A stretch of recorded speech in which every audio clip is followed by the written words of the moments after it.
ఉచ్చారణ రానట్టుంది వాళ్ళ.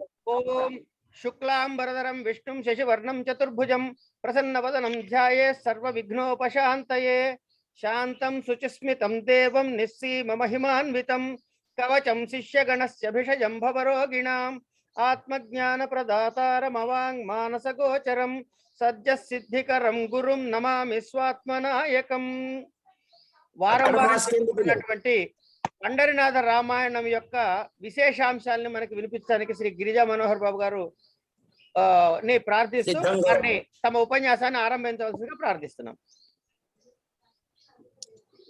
శుక్లాంబరధరం విష్ణుం శశివర్ణం చతుర్భుజం ప్రసన్నవదనం ధ్యాయేత్ సర్వవిఘ్నోపశాంతయే అగజా ఆనన పద్మార్కం గజానన మహర్నిశం అనేకదంతం భక్తానాం ఏకదంతముపాస్మహే విద్యాకైరవ కౌముదీం శృతిశిరస్సీమంతముక్తామణిం దారాన్ పద్మభువస్త్రిలోకజననీం వందే గిరాం దేవతాం యత్పాదాబ్జ నమస్క్రియా సుకృతినాం సారస్వత ప్రక్రియా బీజన్యాస భువో భవంతి కవితానాట్యైక జీవాతవగా.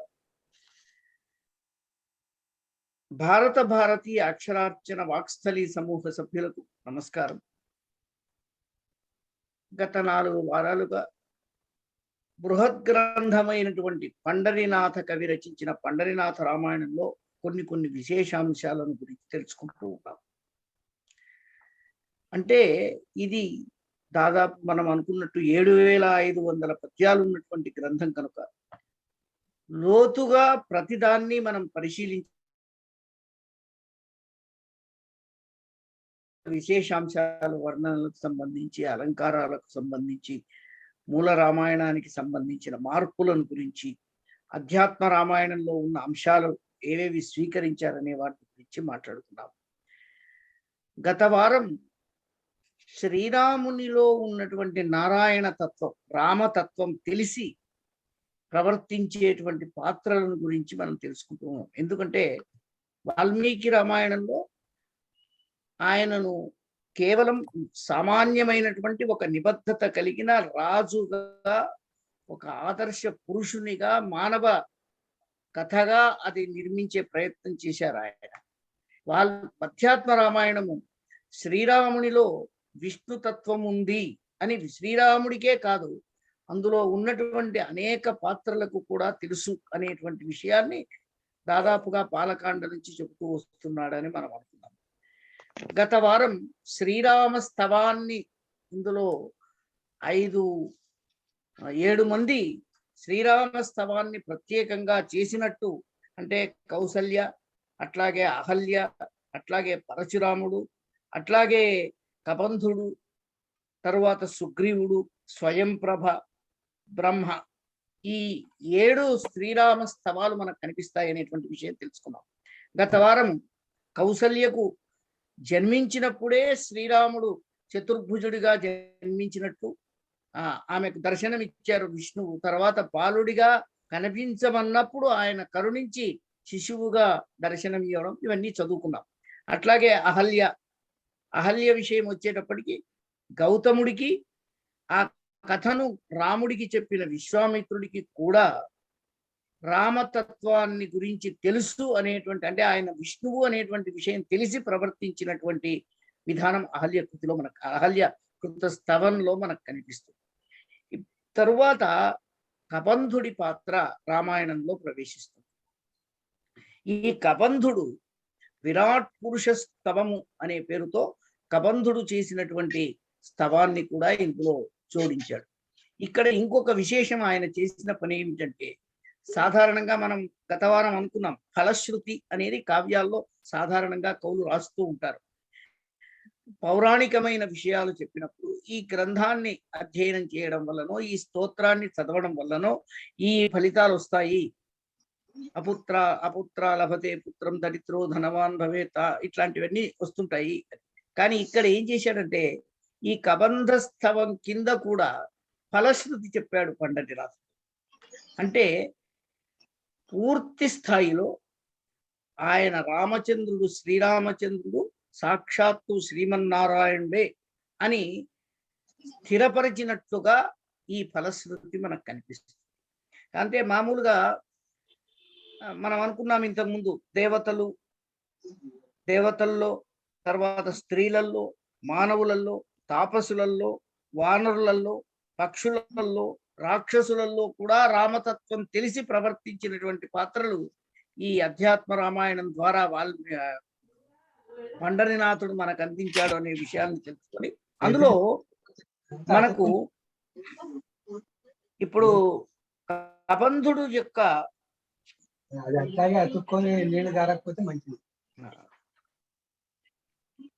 ముందుగా మనం కౌసల్యని చూసాము, తరువాత అహల్యని చూసాము, తర్వాత పరశురాముడు వివాహ ఘట్టంలో అంటే సీతా రామచంద్రుల వివాహ ఘట్టంలో వివాహం అయిపోయిన తర్వాత రావడం ఇదంతా మనకు తెలిసిన కథే.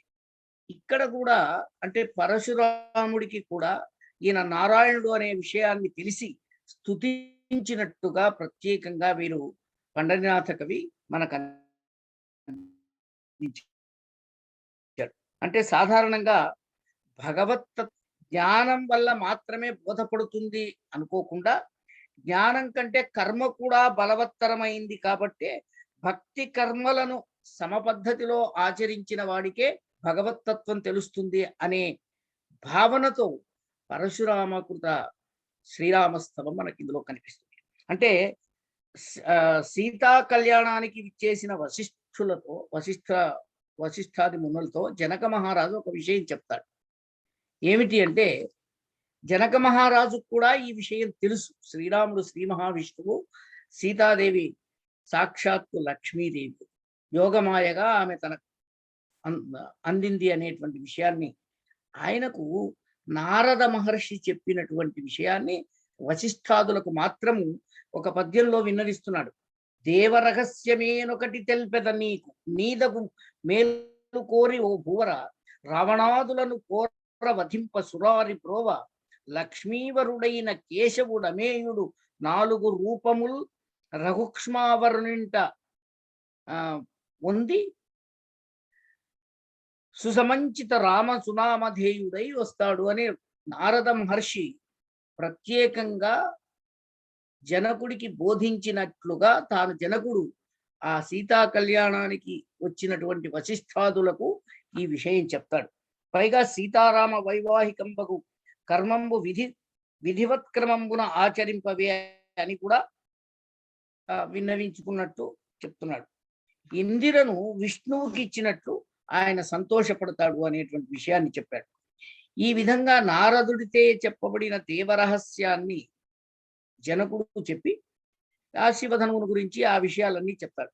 సీతతోడ పైగా శ్రీరామచంద్రుడి పక్కల సీతాదేవిని చూచి సీతతోడ అమరియున్న నిన్ను చూడబడసి నేడు మజ్జన్మంబు సఫల భావంబునుంది జగతిలోనా అని స్పష్టంగా చెప్పాడంటే లక్ష్మీనారాయణులను సందర్శించుకున్న వాని వలె భావించి సరిగ్గా అంటే ఈ ఘట్టం ద్వారా భక్తి కర్మ జనకుడు చేసినటువంటి కర్మ వలన వివాహం అనేటువంటి కార్యక్రమం వల్ల లక్ష్మీనారాయణులను మళ్ళీ ఒక చోట చూసినట్టుగా కనిపిస్తూ ఉంది. అంటే ముక్తిని కోరేటువంటి వాడు భక్తి కర్మలను అనుసరించి జ్ఞాన మార్గం ద్వారా వెళ్ళాలి అనేటువంటి చెప్తూ అక్కడ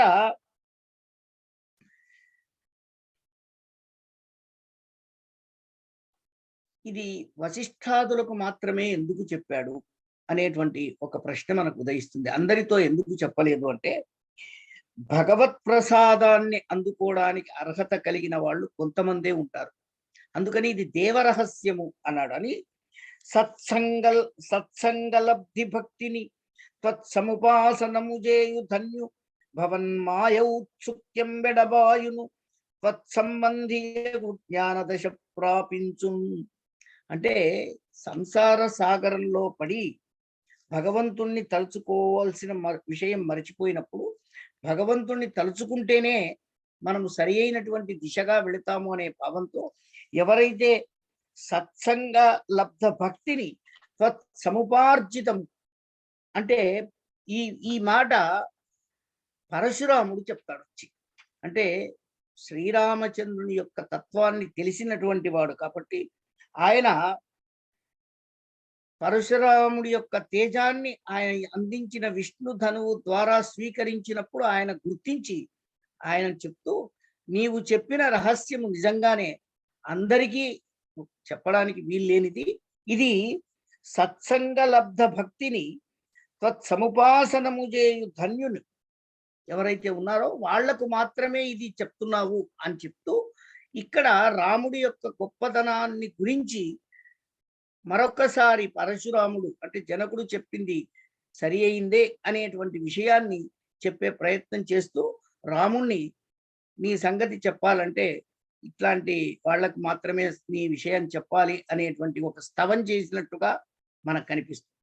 అట్లాగే కబంధుడు, ఈయన మామూలుగా శాపవశాత్తు ఒక గంధర్వుడు కబంధుడిగా శాపవశాత్తు ఒక అష్టావక్రుణ్ణి గేలి చేసినందుకు శాపవశాత్తుగా కబంధుడుగా రూపం రావడం అదంతా మనకు రామాయణంలో జరిగిన కథే. అయితే అతడు మళ్ళీ క్షమించమని అష్టావక్రుణ్ణి వేడుకున్నప్పుడు ఆయన శ్రీరామచంద్రుడు అరణ్యానికి చేసినప్పుడు నీకు ఈ శాప విముక్తి కలుగుతుంది అని ఆయన రాముడే తన చెంతకు రావడంతో ఆనందపడిపోయి కబంధుడు వాళ్లను చితి పేర్చమని చెప్పి తాను అందులో దగ్ధమై గంధర్వ రూపం పొంది రాముణ్ణి స్తుతిస్తాడు. అయితే ఇక్కడనే ఒక ఫలశ్రుతి కూడా చెప్పాడు ఆయన. ఎవరైతే భక్తితో ఈ స్తవాన్ని రాస్తారో, ఎవరైతే భక్తితో ఈ స్తవాన్ని పఠిస్తారో అట్లాంటి వాళ్లకు వాళ్ళు మాయను అతిక్రమించిన వారై ఉత్తమ యోగి సేవ్యుడై విష్ణుపదం చేరుతారు అనేటువంటి స్పష్టమైనటువంటి ఫలశ్రుతిని ఈ కబంధుని స్తుతి తరువాత పండరినాథుడు జోడించాడు. అంటే కబంధ స్తుతి ద్వారా మనకు రాముడు శ్రీ మహావిష్ణువు అనే విషయము అప్పటిదాకా వచ్చినటువంటి కౌసల్యకు, అహల్యకు, గౌతముడికి, విశ్వామిత్రుడికి వీళ్ళందరికీ కూడా రాముడు శ్రీమన్నారాయణుడు అనేటువంటి రామతత్వపు యొక్క రహస్యం తెలుసు అనేటువంటి విషయాన్ని చెప్తూ, తరువాత వచ్చేటువంటి రాక్షస పాత్రల్లో మొట్టమొదడు తటస్థపడినటువంటి కబంధుడు కూడా అతడు శాపవశాత్తు రాక్షసుడుగా మారుండొచ్చు, కానీ ఆయన ఒక చిన్న విషయం చెప్తాడు. ఏమిటంటే ఈ స్తుతి చేసిన తర్వాత, ఈ స్తుతి తర్వాత శ్రీరాముడికి ఒక సూచన చెప్తాడు. నీ కొరకు శబరి అనేటువంటి ఒక గిరిజన స్త్రీ ఎదురు చూస్తూ ఉంది. ఆమె మహాభక్తురాలు. ఆమెకు నీ దర్శనం కావాలి. నీవు అక్కడికి వెళితే నీకు ఈ సీతా అపహరణం జరిగినటువంటి అనేక విశేషాలు, ఎక్కడికి వెళ్ళారు ఏమిటి అనే విషయం తెలుస్తుంది. పైగా ఆమె మహాభక్తురాలు కాబట్టి ఆమె శ్రీరామ దర్శనం కొరకు తప్పించి తన జీవితాన్నంతా కూడా రామభక్తికే అంకితం చేసినటువంటి, ఎందుకంటే ఆమెకు ఒక అనుమానం, భయం కూడా ఉంది. గురువులకే దక్కనటువంటి రామచంద్రుని దర్శనం నాకు దక్కుతుందా, నేను ఒక ఆటవిక స్త్రీని కదా అనేటువంటి బాధ ఉంది. అయితే ఆ బాధ నుండి శ్రీరాముడు ఆమెకు విముక్తి కలిగించడానికి కబంధుడి సూచన ద్వారా అక్కడికి వెళ్తారు. ఇది అధ్యాత్మ రామాయణంలో మనకు కనిపించేటువంటి, అంటే ఈ కబంధుడు చేసిన స్తుతి తరువాత శబరి దగ్గరకు వెళ్ళి ఆమెను అనుగ్రహించేటప్పుడు మద్భక్తి విముఖులై, అక్కడే రాముడు ఒక విషయం చెప్తున్నాడు. మద్భక్తి విముఖులై మనువారులకు దాన యజ్ఞ తపోధ్యయనాది కర్మములనైనను నన్ను చూడనలవిగాదు, అందుకు భక్తి మూలంబు. శ్రీరామచంద్రుడే స్వయంగా ఆమెకు చెప్తున్నాడు. నన్ను గురించి తెలుసుకోవడానికి, అంటే రాముడే ఈ మాటలు చెప్తున్నాడంటే రాముడికి కూడా తాను అవతార ఒక ప్రయోజనం నెరవేరడానికి అవతార పురుషునిగా వచ్చాను తప్ప నేను అసలు నారాయణుణ్ణే అని చెప్తున్నట్టు మద్భక్తి విముఖులై మనువారులకు దాన యజ్ఞ తపో అధ్యయనాది కర్మములనైనను నన్ను చూడనలవి కాదు. మనస్సులో భక్తి లేకపోతే, నా భక్తులు కాకపోతే, వాడెంత దానశీలి అయినా, వాడెంత యజ్ఞ దీక్షలు యజ్ఞాలు చేసేవాడైనా, ఎన్ని తపస్సులు చేసేవాడైనా, ఎంత అధ్యయనం చేసేవాడైనా నన్ను దర్శించుకోవడం అనేది సాధ్యం కాదు. అందుకు భక్తి మూలంబు, నన్ను దర్శించుకోవడానికి ఒకటే ఆధారం ఏమిటి అంటే భక్తి. కాబట్టి తద్భక్తి కలుగు సాధనము ఎరిగింతును సంక్షేపమున నీకు అని ఆమెకు చెప్పి, సాధు సంగతియే ప్రథమ సాధనం. ఒక కొన్ని సాధనాలు చెప్పాడు. తనను భగవంతుణ్ణి సాధించుకోవాలి అంటే సాధు సంగతియే ప్రథమ సాధనము. మొట్టమొదటి సాధన ఏమిటి అంటే సజ్జనులతో కలిసి ఉండడం. సాధు సంగతియే ప్రథమ సాధన. అస్మత్ కథాధీన వృత్తిచే వరగి తదాలాప పరత కలిగి నిత్యము కూడా భగవంతుడి కథయందే మనసును లగ్నం చేసి దాన్ని గురించి చెప్పడమో దాన్ని గురించి ఆలోచించడమో చేస్తే అది రెండవ సాధనం. తృతీయ సాధనము మద్గుణములపై ఆసక్తులవుట. భగవంతుని గుణాలను మనం ఇష్టపడి వాటిని సాధించడానికి, వాటిని మనం అనుసరించడానికి అనుకూలమైనటువంటి మానసిక స్థితిని పెంచుకోవాలి. అప్పుడు భగవంతుడు సులభ సాధ్యుడవుతాడు. అది ఒక మార్గము అన్నాడు. అట్లాగే అది నాలుగవ. ఇట్లా జగన్నాయకుండైన మద్వచనాఖ్యానమును తెలియ మరియు నిజాచార్యునందు భక్తి కలిగి తదుపాసనం వనరించుట పంచమం. ఐదవది ఏమిటంటే నన్ను గురించి చెప్పే ఆచార్యులు ఎవరున్నారో వాళ్ళ యందు కూడా గొప్ప భక్తిని కలిగి ఉండాలి. పుణ్యశీలత్వ యమ నియమాది సంపన్నత్వంబులను మత్ పూజానిష్టయు షష్ఠము. ఆరవ సాధనం ఏమిటి అంటే నా మంత్రోపాసన చేయడం, పుణ్యశీలం కలిగి యమ నియమాదులు అనుసరిస్తూ మత్ పూజానిష్టం భగవంతుడైన నన్ను నిత్యము పూజిస్తూ ఉండడం, ఆరాధిస్తూ ఉండడం. ఇది ఆరవది. మంత్రోపాసకత్వంబు సప్తమంబు. ఏడవది నిత్యము కూడా నా మంత్ర జపం చేస్తూ ఉండడం. మద్భక్త పూజయు సర్వభూతములయందు సమదృష్టియు బాహ్యార్థ విరాగము అష్టమంబు. ఇది ఇంకొక విషయం ఏమిటంటే ఎనిమిదవది, అన్ని భూతముల యందు, కేవలం మానవులే కాదు, పశుపక్షాదుల యందు, మానవేతరమైనటువంటి ప్రతి జీవి యందు కూడా సమదృష్టి కలిగి ఉండి నన్ను అంటే బాహ్య ఆంతరమైనటువంటి విషయాల్లో ఒక నిరామయమైనటువంటి ఒక వైరాగ్యాన్ని కలిగి ఉండి భగవంతుడే సర్వము అనే భావంతో ఉంటే అది ఎనిమిదవది అన్నాడు. మదీయ తత్వ విచారంబు నవముందు. భగవతత్వాన్ని గురించి ఆలోచించడమే తొమ్మిదవది. అంటే ఈ 9 సాధనాలు భగవంతుణ్ణి గురించి తెలుసుకోవడానికి అనుకూలమైనవి అని రామచంద్రుడే స్వయంగా శబరితో చెప్పడం ఇందులో ఒక విశేషం. అంటే ఏమిటి? రామతత్వము, నారాయణుడు అనే విషయం శ్రీరామచంద్రుడికి స్పష్టంగా తెలుసు అనేటువంటి భావన ఇక్కడ మనకు స్పష్టమవుతుంది. అంటే భక్తికి స్త్రీ పురుష భేదం లేదు. తరువాత తత్వ సంబంధమైన తత్వ సంపదను పెంచుకోవడం, ఇట్లాంటివి. అంటే శమధమాదుల నుండి దూరం కావడం. తర్వాత సాధారణంగా నా పైన భక్తి అంటే మోక్ష పదము, అంటే మోక్ష పదాన్ని అందుకోవడానికి ఇదొక్కటే మార్గము అని స్పష్టంగా శ్రీరామచంద్రుడే స్వయంగా ఆమెకు చెప్పడం. అంతేకాకుండా నీతో నాకు ఒక పని కూడా ఉంది అని శబరితో మాటల్లో చెప్తూ, నేను సీతాన్వేషణకు వచ్చాను, సీత జాడ నీకు తెలుసు అనేటువంటి విషయం కబంధుడు చెప్పాడు. కాబట్టి నీ దగ్గరికి వచ్చాము, నువ్వు ఆ విషయం చెప్పాలి అనేది. అంటే మళ్ళీ ఏమీ మామూలు వాడుగా, మామూలు రామచంద్రుడిగా ఈ విషయాలు ఏమి, ఆయన భగవంతుడైనప్పుడు ఆయనకు తెలుస్తుంది.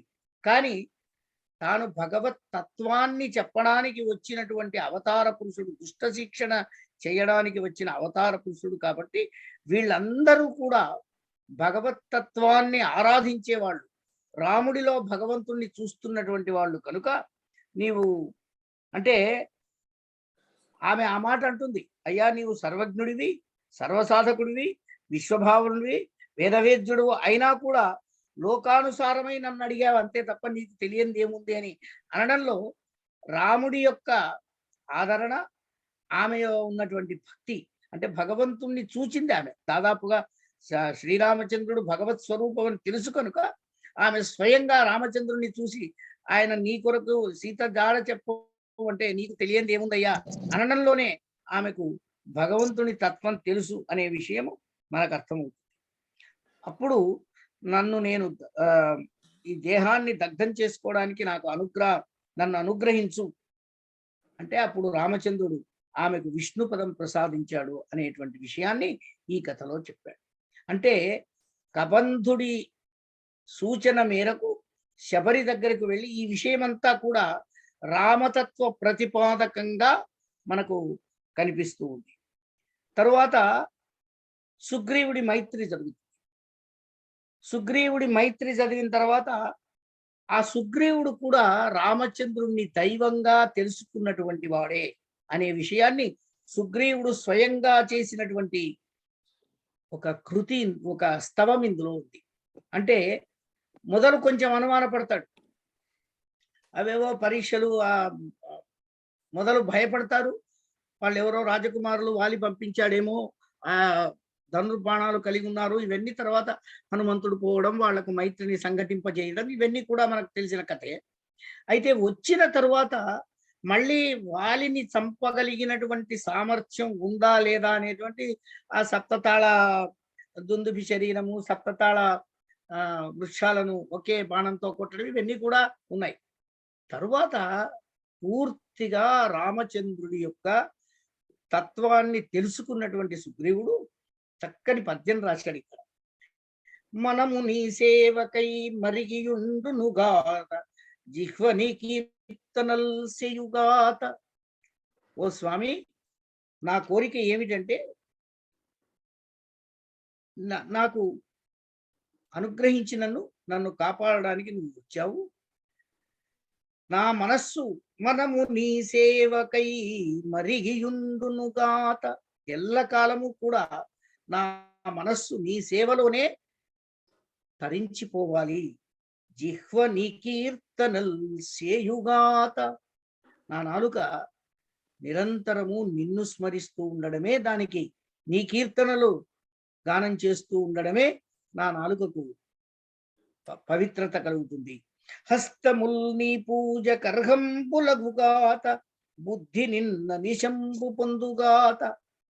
నా చేతులతో చేసే పనులు కానీ, నా బుద్ధితో ఆలోచించేటువంటి ఆలోచనలు కానీ అన్నీ భగవంతుడవైనటువంటి నీ చుట్టే ఉండాలి.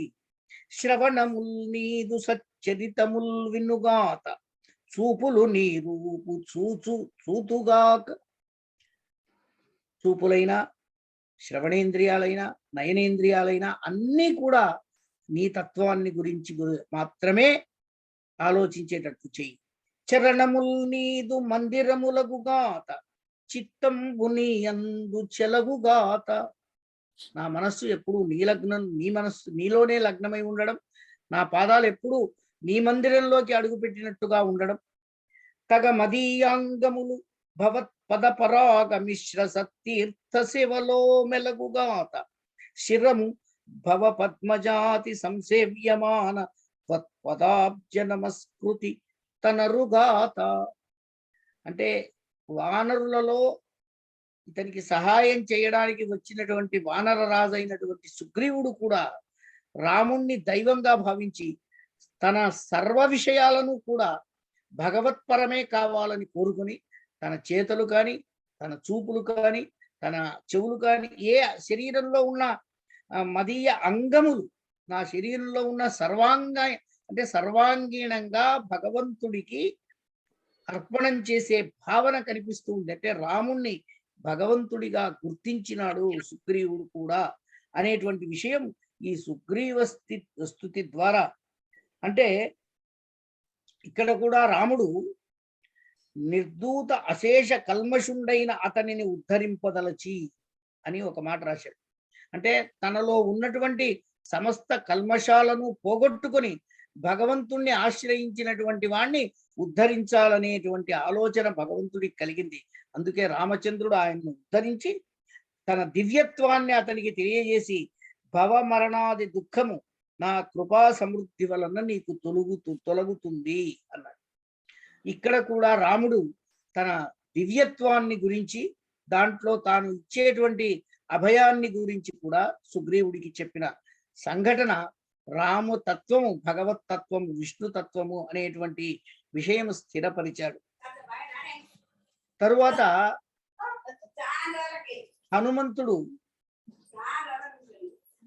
సుగ్రీవుని ఆజ్ఞ మేరకు సీతాన్వేషణకు జాంబవంతుడు, అంగదుడు మొదలైన వాళ్లతో వెళ్ళి సముద్రం దగ్గర ఉండి లంకా నగరానికి వెళ్ళవలసిన అవసరం వస్తుంది. ఆ సముద్ర లంఘనం చేసే విషయంలో అనేక విషయాలు చర్చలో ఉన్నాయి. అక్కడ అందరి వానరులను అడగటం అదంతా చివరకు అది హనుమంతుడి పాలపడుతుంది. హనుమంతుడు లంక పరమ వృత్తాంత, స్వయం ప్రభ వృత్తాంత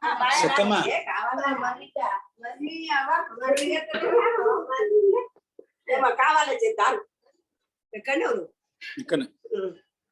కావాలని చేద్దాం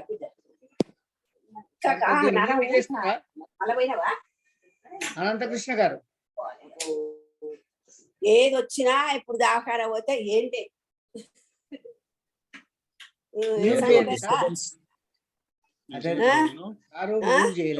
అంటే నా కొడుకిటికి నేను వస్తా. అనంతకృష్ణ గారు మీరు రమ్మన్నారు, ఎప్పుడన్నా రమ్మలేదు కనుక నేను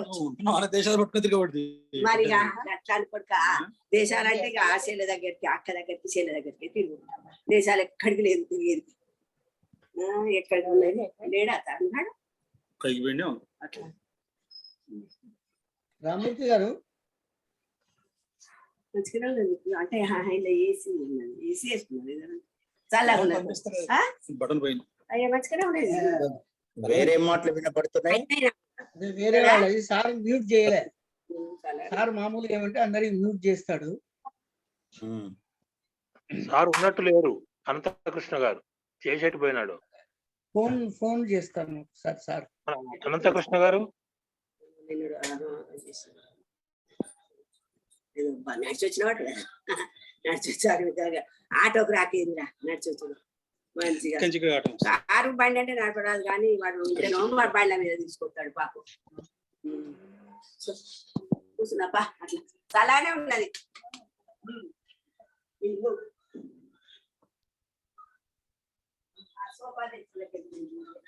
అయినా నేను ఇంట్లో వచ్చినా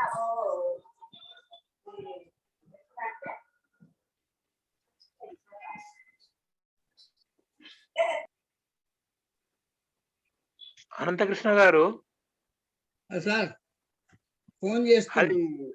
అదే ఉన్నారు సార్, ఉన్నారు మరి. అదే ఉన్నారు కానీ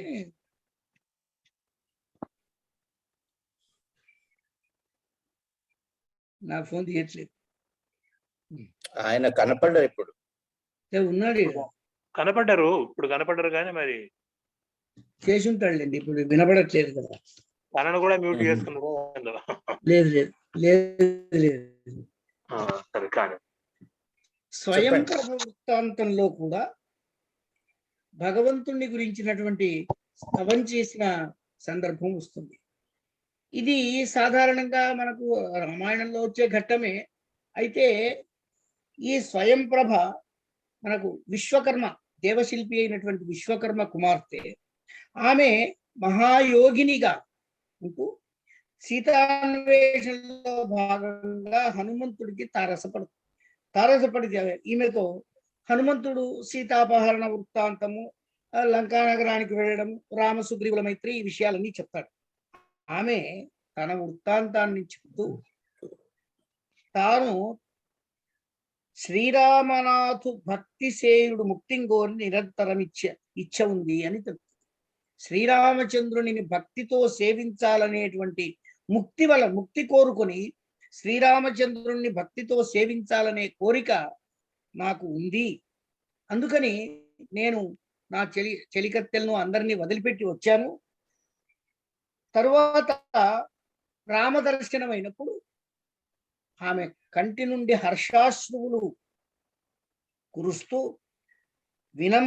వినమ్రతతో చేతులు జోడించి చాలా మృదువైనటువంటి మాటలతో తాను రాముణ్ణి స్తుతిస్తూ నేను తపస్సు చేశాను అనే విషయం చెప్తుంది. వినుము నరేంద్ర భవద్దాసిని నిన్ను కన్నాను. ఇక్కడ పద్యం ఏదో పొరపాటు పడింది, అంటే ఈ పాదం పూర్తిగా సరిగ్గా లేదు. నిన్ను కన్నార చూసి నిన్ను సేవించుటకై చనుదెంచితి మునునే చేసిన దుశ్చర తపము నేడు సిద్ధించుటచేను. నేను తపస్సు చేశాను స్వామి నీ కొరకు, ఇవాళ నిన్ను కళ్ళారా చూశాను అంటే రామచంద్రుడిని స్తుతించింది ప్రత్యేకంగా. అంటే రామచంద్రుడి తత్వము తెలుసు కనుక ఆ తత్వం తెలిసిన ఆ విష్ణుతత్వం ఉంది అనేటువంటి విషయం తెలుసు కాబట్టే రామతత్వాన్ని ఆమె కీర్తించింది. రాముడు ఆమెను వరం కోరమన్నాడు. రామచంద్రుడు ఏం కావాలో కోరుకోమ్మా అంటే ఆమె అన్నది నాకు రామభక్తి తప్ప ఇంకొకటి అక్కరలేదు. కాబట్టి రామభక్తిని ప్రసాదించడమే కాకుండా రామభక్తుల యొక్క స్నేహము సాంగత్యము నాకు కలిగేటట్టు చెయ్యి. పరమాత్మునకు నన్ను నీవు కోరునట్లు నా పదము చేరగలవు. అప్పుడు ఆయన అన్నాడు, రామచంద్రుడే అన్నాడు అన్నమాట, నన్ను పరమాత్ముడైన నన్ను నీవు కోరే విధంగా చివరకు నా దగ్గరికి చేరుకుంటావు అన్నాడు.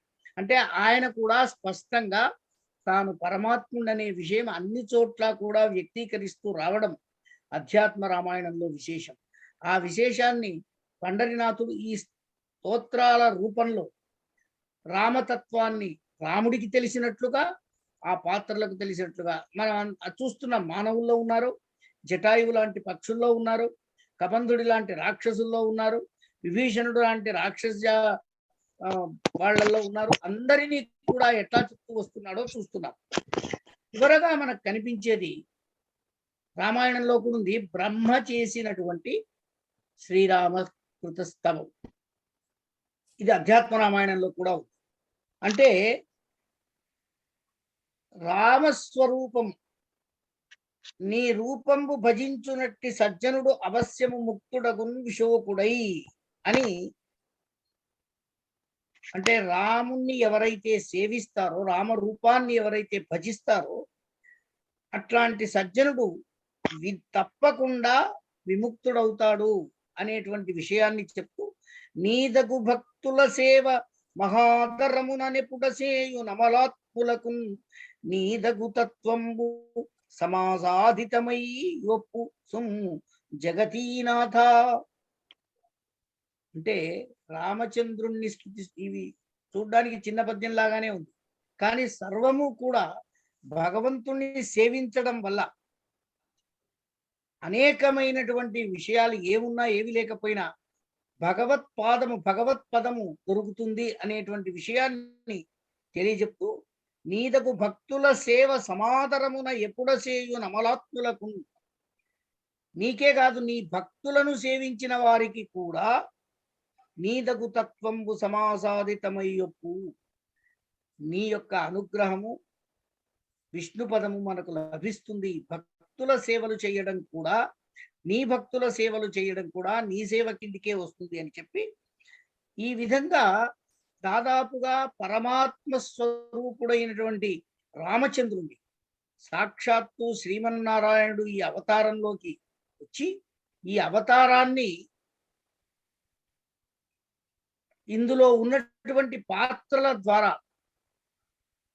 మనం అనుకున్నాం. అంటే కౌసల్య మొదలుకొని అహల్య, కౌసల్య, పరశురాముడు, కబంధుడు, విభీషణుడు, రావణుడు, బ్రహ్మ మొదలైనటువంటి జటాయువు, అంటే అన్ని పాత్రల ద్వారా కూడా రామతత్వాన్ని చెప్పి ఆ రామతత్వ సాధనకు 9 మార్గాలు, సాధనా మార్గాలు కూడా సూచించడం అనేది మనకు ఇక్కడ కనిపించింది. అట్లాగే అంటే ఒకటే స్థిరంగా మనకు తెలిసేది ఏమిటంటే రాముడు కేవలం మానవ మాత్రుడు కాదు, ఆయన సాక్షాత్తు పురుషోత్తము యొక్క అంశలో జన్మించినటువంటి మహనీయుడు అనేటువంటి విషయాన్ని దాదాపుగా ఈ స్తవాలన్నీ కూడా స్థిరపరిచాయి. అధ్యాత్మ రామాయణం యొక్క ఆంతర్యమే అది. అంటే బ్రహ్మాండ పురాణంలో ఉంది అనేటువంటి విషయం మనం తెలుసుకున్నాం. ఇది వేదవ్యాసుడు రచించిన బ్రహ్మాండ పురాణంలో ఉన్నటువంటి దాన్ని పండరినాథుడు ఒక బృహత్ కావ్యంగా అనువదించినప్పుడు అందులో ఉన్నటువంటి మౌలికమైన అంశాలను మరింతగా విస్తృతి చేసి రాసే ప్రయత్నం చేశాడు. అంటే రామ హృదయాన్ని, అంటే రాముడి సీతాదేవితో మాట్లాడేటప్పుడు హనుమంతుడు రామ హృదయాన్ని సీతాదేవికి చెప్పేటప్పుడు ఆయన రాముణ్ణి స్తుతించిన సందర్భంలో కావచ్చు, శ్రీరాముడు లక్ష్మణుడికి జ్ఞానోపదేశం చెప్పే సందర్భంలో కూడా తాను శ్రీమన్నారాయణుని అని బోధించే సందర్భంలో కావచ్చు, శ్రీరాముడు వాలిని వధించిన తర్వాత తారకు జ్ఞానోపదేశం చేస్తూ ఉంటాడు, తత్వజ్ఞానోపదేశం చేస్తాడు. అక్కడ ప్రత్యేకంగా భగవత్ తత్వాన్ని గురించి రాముడే, అంటే రాముడు చెప్పినటువంటి సందర్భంలో ఇదొకటి. కాబట్టి ఇట్లాంటి సందర్భాలన్నీ కూడా తర్వాత భగవద్ అవతార వర్ణన ఉంది ఇందులో. శ్రీరాముడు లంకానగరంలో విజయం సాధించి తిరిగి వచ్చే ముందుగా హనుమంతుడు వెళ్తాడు, భరతుడి దగ్గర వెళ్ళి రాముని ఆగమనాన్ని చెప్పేటప్పుడు అక్కడ కూడా రామచరితాన్ని వినిపిస్తూ హనుమంతుడు రాముడు భగవంతుడు అనే విషయాన్ని కూడా చెప్పాడు. అంటే ఎక్కడ అవకాశం వస్తే అక్కడ రామతత్వము నారాయణ తత్వము ఒకటే అనేటువంటి భావనను వెలిబుచ్చేటువంటి ప్రయత్నం చేశాడు పండరినాథ్. అట్లాగే అంటే ఇటువంటి ఘట్టాల్లో శ్రీరాముని దివ్యత్వం మన కళ్ళ ముందు సాక్షాత్కరింపజేసేటువంటి ప్రయత్నం చేశాడు కవి. అధ్యాత్మ రామాయణంలో మామూలుగా కేవలం 60-70 శ్లోకాల్లో ఉన్నటువంటి ఆ రామాయణాన్ని ఇంత బృహత్ కావ్యంగా రచించేటువంటి సందర్భంలో ఎక్కడ అవకాశం వచ్చినా, ఎక్కడ సందర్భం కలిసినా, ఎక్కడ ఏ విధమైనటువంటి పాత్ర ద్వారా చెప్పిస్తే బాగుంటుంది అనుకున్నప్పుడు ఆ పాత్ర ద్వారా చెప్పించాడు. అది వానరుల పాత్ర కావచ్చు, రాక్షసుల పాత్ర కావచ్చు, ఋషుల పాత్ర కావచ్చు, పక్షుల పాత్ర కావచ్చు, ఏదైనా కావచ్చు. కానీ ఇక్కడ ఈ పాత్ర ద్వారా చెప్పించడం వల్ల రామతత్వానికి సరి అయినటువంటి గొప్పదనం మనకు తెలుస్తుంది అనేటువంటి విషయం. అంటే అన్ని పశుపక్షాదులకు కావచ్చు, మానవులకు కావచ్చు, రాక్షసులకు కావచ్చు, విష్ణుతత్వం తెలిసిన వాడికి పరమపదం ప్రాప్తిస్తుంది అనేటువంటి విషయాన్ని మనకు చెప్తూ ఆ రామతత్వాన్ని కళ్ళ ముందు సాక్షాత్కరింపజేసే విధంగా పద్య రచన చేశారు పండరినాథ్. అందుకనే తన రామాయణంలో రాముణ్ణి విష్ణువుగా, సీతను ప్రకృతి స్వరూపిణిగా, అంటే ఆ భగవంతుడు పురుషుడు, ప్రకృతి పురుషుని రూపంలో రామచంద్రుడు, అందుకనే ఆయన మర్యాద పురుషోత్తముడు అన్నారు. పురుషుని రూపంలో రామచంద్రుడు, ప్రకృతి రూపంలో అనపాయిని అయినటువంటి లక్ష్మీదేవి. ఈ ఇద్దరిని కూడా రామచంద్రుడు సీతగా, సీతను ప్రకృతి స్వరూపిణిగా, యోగమాయగా అభివర్ణించి, ఎందుకంటే జనకుని నోటితో చెప్పిస్తాడు. అట్లాంటి సందర్భాలు అంటే సీతారామ రహస్య కథనము వామదేవుడు అనే ఒక ఋషి వీళ్ళ యొక్క రహస్య కథనం అంటే ఏమిటంటే వాళ్ళిద్దరూ కూడా కేవలం రాజకుటుంబంలో పుట్టినటువంటి వాళ్ళలాగా కనిపిస్తారు, కానీ వీళ్ళ వెనకాల శ్రీమన్నారాయణుడు ఉన్నాడు అనేటువంటి విషయం వామదేవుడి చేత తెప్పిస్తారు. ఇక్కడ పద్యం బదులు ఒక దండకం రాశాడు. అంటే దండక రూపంలో నారాయణ తత్వాన్ని, సీతారామ రహస్య కథనాన్ని చెప్పించే ప్రయత్నం చేయడం. పండరినాథుడు అందరికీ పద్యాలు రాశాడు, వామదేవుడికి మాత్రం దండకం రాశాడు. ఎందుకంటే ఇది మహారహస్యము, ఎవ్వాడు సతతంబు భక్తి తలచువాడే భాగవతుడు అనేటువంటి విషయాన్ని దీని ద్వారా స్పష్టం చేశాడు. అంటే జ్ఞానంతో, దృఢభక్తితో రామచంద్రుణ్ణి మనం అర్థం చేసుకోవచ్చు అనేటువంటి భావన కలిగేటట్లుగా పాఠకుడికి ఈ మార్గాన్ని ఎంచుకున్నాడు పండరినాథ్. ఎందుకంటే శ్రీరాముడు సాక్షాత్తు విష్ణుంశ సంభూతుడు అనేటువంటి విషయం మనకు తెలుసు, సీత మహాలక్ష్మి అనేటువంటి విషయం మనకు తెలుసు. అయితే ఇది ఒక కోణంలో మనకు వాల్మీకి రామాయణం దర్శింపజేసింది. ఎక్కడా కూడా ఆయన భగవత్ స్వరూపుడిగా చెప్పలేదు. ఎక్కడో ఒక చోట మామూలుగా కర్త సర్వలోకస్య శ్రేష్ఠో జ్ఞానవతాం వరహ అని యుద్ధకాండలో ఒక చోట చెప్తారు. అంటే ఒక రకంగా భగవంతుడిగా చెప్పింది, కానీ మళ్ళీ వెంటనే ఆయనలో ఉన్నటువంటి అయం ఆత్మానం మానుషం మన్యే రామం దశరథాత్మజం అనిపించి మళ్ళా ఆయన మానవుడిగానే సంభావిస్తున్నట్లుగా రామాయణంలో ఈ కోణమే ఎక్కువగా మనకు కనిపిస్తుంది. కానీ అధ్యాత్మ రామాయణంలో భగవంతుడు అనేటువంటి కోణమే ఎక్కువగా కనిపిస్తుంది.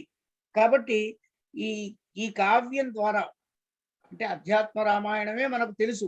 దాని అనువాదం చదివిన తర్వాత అడుగడుగున అక్కడ మూల అధ్యాత్మ రామాయణంలో ఉన్నటువంటి రేఖామాత్రమైన విషయాలను చాలా విపులంగా పాత్రోచితమైనటువంటి పద్ధతిలో ఏ పాత్రలు రామతత్వాన్ని తెలుసుకుంటే అది మనకు అవగాహనలోకి వస్తుంది అనేటువంటి విషయాన్ని గుర్తించిన పండరినాథులు దాదాపుగా అన్ని పాత్రల ద్వారా రామతత్వాన్ని చెప్పించడమే కాక శ్రీరామచంద్రుడి నోట కూడా తాను శ్రీ మహావిష్ణువునని, తన యొక్క కరుణ మీ అందు ఉంటుంది, ఆ ఉండడానికి భక్తి ప్రధానం కావాలి అనేటువంటి విషయాన్ని చెప్పేటువంటి ప్రయత్నం చేశాడు.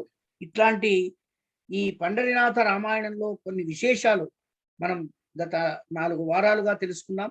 ముగింపులో కూడా రామతత్వము నారాయణ తత్వము ఒకటే అనేటువంటి భావాన్ని తెలియజేసే అంశాలు కొన్ని చూసాము.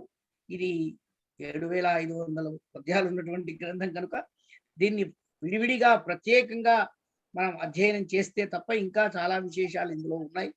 ప్రతి కాండలో కూడా బాలకాండ కావచ్చు, అయోధ్యకాండ కావచ్చు, అరణ్యకాండ కావచ్చు, కిష్కింధ కావచ్చు, సుందరకాండ కావచ్చు, యుద్ధకాండ కావచ్చు, కానీ ఈ 6 కాండల్లో కూడా అవకాశం వచ్చిన ప్రతి సందర్భంలో కూడా అధ్యాత్మ తత్వాన్ని ఎట్లా మూల అధ్యాత్మ రామాయణం చెప్పిందో దాన్ని విస్తరించి చెప్పడం వల్ల ఇది అందులో ఆయన వర్ణన కానీ అలంకారాలు కానీ వాటి గురించి తెలుసుకున్నాం. చాలా ప్రతిభతో తన కవిత్వాన్ని దర్శింపజేసినటువంటి పండరినాథుని రామాయణంలో ఉన్న విశేషాలను ఈ 5 వారాలు చెప్పుకునే అవకాశం కలిగించినటువంటి మిత్రులందరికీ కూడా ధన్యవాదాలు తెలియజేస్తూ సెలవు తీసుకుంటున్నాను. స్వస్తి. ధన్యవాదాలండి. అయ్యా రంగాచార్య గారు, మీరు స్పందిస్తే బాగుంటుంది. నమస్కారం అందరికీ. వినపడుతుందా? బ్రహ్మాండంగా. అయితే ఇందాక విజయ మనోహర్ గారి ఉపన్యాసంలో, చక్కని ఉపన్యాసంలో శబరి దగ్గర రాముడు 9 విధాలైనటువంటి సూత్రాలను చెప్పినట్టుగా అయ్యా సాధనములు చెప్పినట్టుగా వివరించినారు. చాలా బాగుంది. వైదేహీ సహితం సురద్రుమతలే హైమే మహామండపే మధ్యే పుష్పకమాసనే మణిమయే వీరాసనే సుస్థితం అగ్రే వాచయతి ప్రభంజన సుతేతత్వం మునిభ్య పరం వ్యాఖ్యాంతం భరతాదిభిః పరివృతం రామం భజేష్యామలం అనే ధ్యాన శ్లోకంలో రాముడు గురువుగా దర్శనమిస్తాడు. శ్రీకృష్ణుడు 18 అధ్యాయాలు చెప్పినందువల్ల జగద్గురు అయినాడు, కానీ రాముడు కూడా జగద్గురువే. కాకపోతే ఆయన అవసరం మేరకు ఆయన బోధనలు చేస్తూ ఉంటాడని ఇప్పుడు రామాయణంలో కూడా మనకు ఉదాహరణ చక్కగా శబరికి భక్తి సాధనాలు 9 అని చెప్పి సజ్జన సాంగత్యంతో ప్రారంభించి ఆచార్యుని సమాశ్రయించడంతో పూర్తి చేసి 9 సాధనాలు, మధ్యలో తన గుణగణాలను ఎప్పటికీ స్మరించుకోవడం, హృదయాన్ని అంకితం చేయడం లాగా చెప్పినారు. పండరినాథ రామాయణంలో పాత్రలన్నీ కూడా ఎక్కడెక్కడ ఏ విధంగా భగవంతుని రామచంద్రుని భగవంతునిగా భావించి స్తుతించినారో ఆయా ఘట్టాలను చక్కగా విశదీకరించి పండొలిచినట్లుగా గిరిజా మనోహర్ బాబు గారు చెప్పినారు. కాబట్టి చాలా చక్కని ఉపన్యాసం విన్నందుకు, వారి ముఖత విన్నందుకు, మీ యొక్క మీడియా ద్వారా మేము వినగలిగినందుకు మీ అందరికి కూడా కృతజ్ఞతాపూర్వక ధన్యవాదములు. ముఖ్యంగా అనంతకృష్ణ గారికి, ఈ రోజు వక్త అయిన గిరిజా మనోహర్ బాబు గారికి, పెద్దలందరికీ నమస్కారాలు, ధన్యవాదాలు. అయ్యా వెంకటేశ్వర్లు గారు, బులుసు వారు.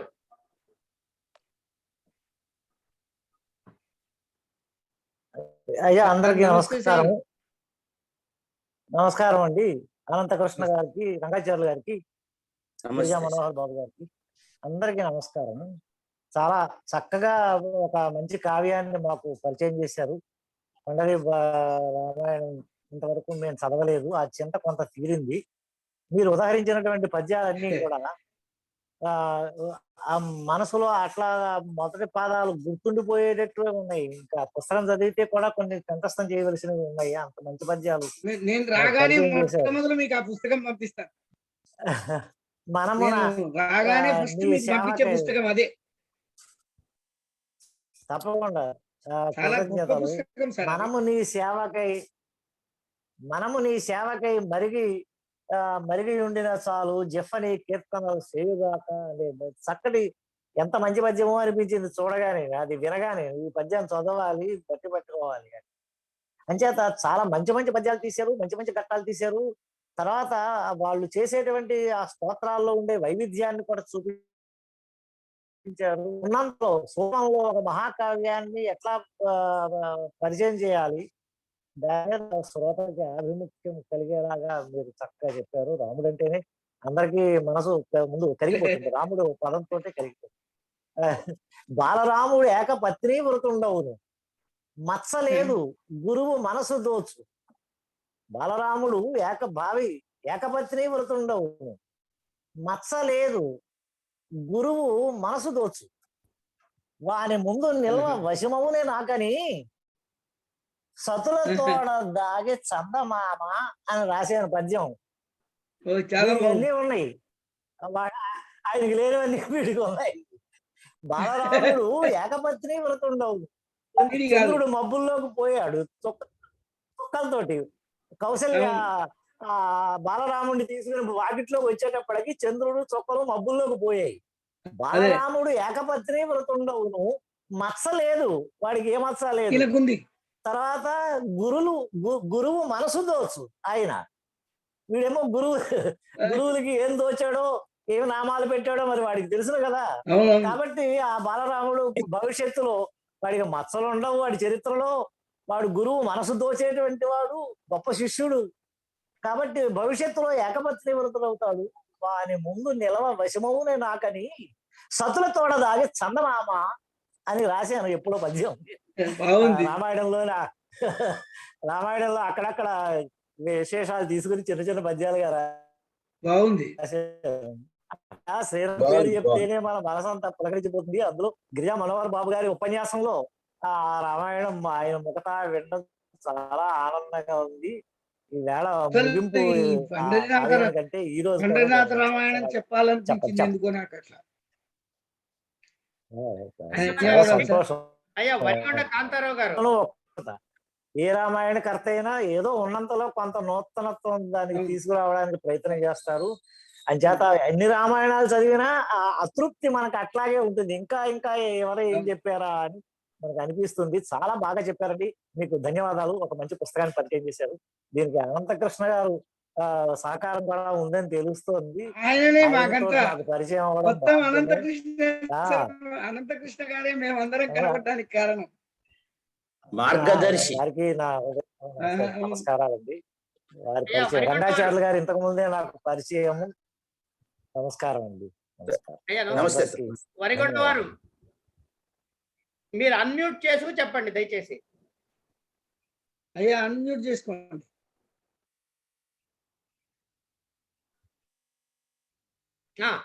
అయ్యా నమస్కారం. నమస్కారం సార్. అందరికి నమస్కారం. గిరిజా మనోహర్ బాబు గారిది చివరిసారి మాత్రమే వినగలిగిన, మొదటి 4 వినలేకపోయినందుకు చాలా బాధగా ఉంది. పంపిస్తాం. అదే ఆ వీడియోలు పంపించండి, వింటాను. చాలా బాగుంది, చాలా గొప్పగా ఉంది. రామాయణంలో ఎటువంటి ప్రయోగాలు చేయవచ్చును అనే విషయం కూడా బోధపడింది.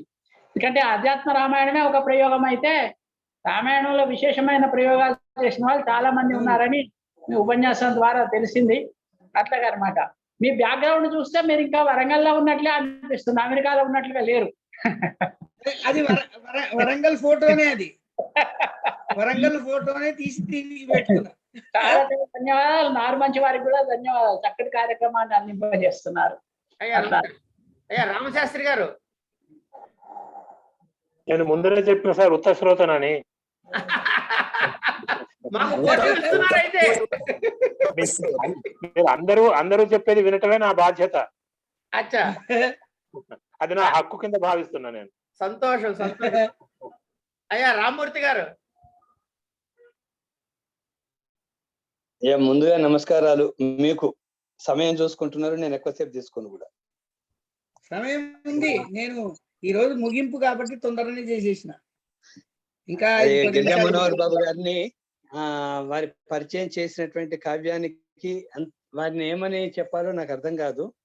ఒకటి ఏంటంటే దైవదత్తమైనటువంటి ప్రతిభ వారి లోపల ఉంది, లోక సహజమైనటువంటి లోకదత్తమైనటువంటి అనొచ్చేమో దాన్ని పాండిత్యం. ఈ రెండు ఉండటం, దీనికి తోడుగా నిరంతరం వారు చేస్తూ ఉన్నటువంటి అధ్యయనము, అభ్యాసము, సాధన, ఈ మూడు లక్షణాల వల్ల ఒక ఉదాత్తమైనటువంటి కావ్యాన్ని సమగ్రంగా, చిన్నగా అంటే క్లుప్తంగానైనా సమగ్రంగా పరిచయం చేసేటువంటి అవకాశం వారికి తీసుకున్నారు, వచ్చింది, చక్కగా చేశారు కూడా. అంటే ఆ నిర్వహణ తనకు రావటం ఒకటి, దాన్ని సమర్థవంతంగా పోషించటం ఒకటి అనేది వారు తీసుకున్న దానికి సమర్థవంతంగా పోషించారని నాకు అనిపిస్తూ ఉంది. మనం అంటే నా వరకు నేనేమైనా ఒక వాల్మీకి రామాయణం మీదనే చదివింది అది కాబట్టి నాకు వేరే రామాయణాల గురించి తెలియని కూడా తెలియదు, ఆధ్యాత్మిక రామాయణం గురించి విన్నానే కానీ తెలియదు. ఇప్పుడు గండ్ర లక్ష్మణరావు గారు చెప్తూ ఉన్నటువంటి విశ్వనాథ వారి రామాయణంలో కొంత అవగాహన చేసుకునే ప్రయత్నం చేస్తున్నాం. అంతేకాని ఇంత లోతులలో ఇట్లాంటి కావ్యాలను పరిచయం చేసుకోవటం కానీ, వీటిని వినటం కానీ, చూడటం కానీ, చదవటం కానీ లేనంటి మాలాంటి వాళ్ళకి మాకు మంచి లీడ్ కూడా ఇచ్చారు రామశాస్త్రి గారు, నాగడ రామశాస్త్రి గారు. మేమేమైనా శ్రోతలమే అనేది, శ్రోతలం కరెక్ట్. మాకు మా శ్రోతలుగా మిగిలిపోవటమే మాకు చాలా చక్కగా ఉంది. ఈ ప్రతిభ, పాండిత్యము, వెరసి అభ్యాసము, అధ్యయనము ఇవన్నీ కలిగినటువంటి గిరిజా మనోహర్ బాబు గారు వారికి ఇచ్చిన ఆ కార్యానికి న్యాయం చేకూర్చారని నేను అనుకుంటున్నా. ఈ 5 వారాలుగా వారికి కృతజ్ఞతలు. ఈ పండరి రామాయణం రాసినటువంటి రంగనాథ వారికి కూడా నమస్కారాలు చెప్పుకోవాలి. వారికి వారికి కూడా నమస్కారం సార్. రంగనాథ గారు, రంగనాథ వారికి కూడా నమస్కారం చెప్పుకోవడం వల్లనే మనం ధన్యులమవుతాం. ఎందుకంటే ఇది వారు రాస్తేనేగా మనం అంత లోతులలో చూడగలిగింది, రాముని యొక్క దైవకమైనటువంటి శక్తిని చూడగలిగినటువంటి అవకాశం మనకు వచ్చింది. కాబట్టి అలాంటి అవకాశాన్ని కల్పించిన మీ అందరికీ, నాకు ముఖ్యంగా మా అనంతకృష్ణుల గారికి, నాకు అవకాశం ఇచ్చిన అనంతకృష్ణుల గారికి కూడా నమస్కారాలు. అయ్యా నన్ను వదిలేయండి. అయ్యా నగజా శాస్త్రి గారు మునిమడుగు స్పందిస్తారండి?